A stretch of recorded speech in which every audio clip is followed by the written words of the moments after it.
Grifon u drugom redu, Grifon i Armid. Pričala će ići u Oraš fazu danas, a sad, ako negdje ima... Ne startuje grlo broj 7, Iglo H. Obično budu Probanovac.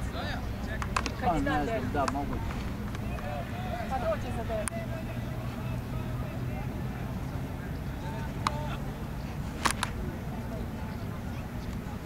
Za 100 metara bit će pušteno prvo nadmetanje današnjeg dana, greši tamo pre starta Laudis, da li će ga smiriti do spuštanja crvene zastavice Milan Tasić, vidjet ćemo, hoće.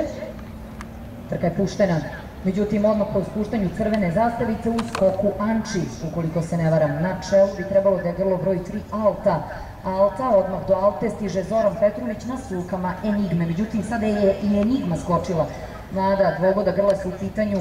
Trku vodi Alta, na drugoj poziciji je Josip Gabrić, na sulkama grla Emil Zola. Trku vodi Alta. Alta sa Miličevim na sulkama na liderskoj poziciji. Druga pozicija tamo za Emila Zolu AT. Na trećoj poziciji je Grifon sa Branislavom Mukićem. Četvrta pozicija za grlo Bajlide Pomeraj sa Vladom Bjelogorićem na sulkama. A zatim se ispravila Enigma sa Zoranom Petrovićem. Ona je na petoj poziciji. Na šestoj poziciji u ovoj trci je Mara, grlo broj 2, Anči, dug galop, diskvalifikacija. Grlo broj 2, Anči, dug galop, diskvalifikacija. Na čelu ove trke je Alta. Druga pozicija Grifon, treća pozicija Emil Zola AT, ponovo u skoku tamo Enigma.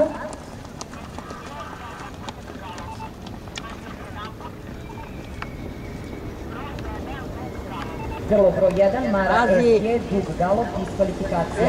Napad Grifon na Altu. Grifon izbija na lidersku poziciju Alta, Alta na drugo mesto, na trećoj poziciji Emil Zola AT sa Josipom Gabrićem na sulkama, četvrta pozicija Bajlide Pomeraj, peta pozicija za Enigmu sa Zoranom Petrovićem na sulkama. Zatim Armid sa Goranom Kovačićem, jedinica i dvojka su diskvalifikovane zbog dugog galopa, zaostalo dosta grlo Laudi sa Milanom Tasićem. Grifon vodi ovo nadmetanje sada u skoku Alta, ali brzo se ispravila.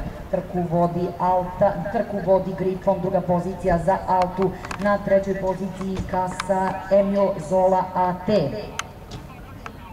Grlo broj 8, Enigma, više galopa diskvalifikacija. Enigma, više galopa diskvalifikacija, trku vodi ubedljivo i dobit će je Grifon. Grifon ide napred sa Branislavom Mukićem na sulkama, dva nastupa u Beogradu, dva trijumfa. Prvi nakon velike borbe sa grlom Iglo H, sada Iglo H nema Grifon.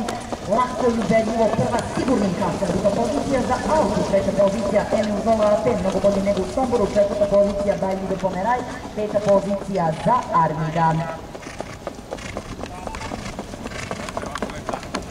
Grlo broj 5, Bajlide Pomeraj, neki čas u završnici diskvalifikacija.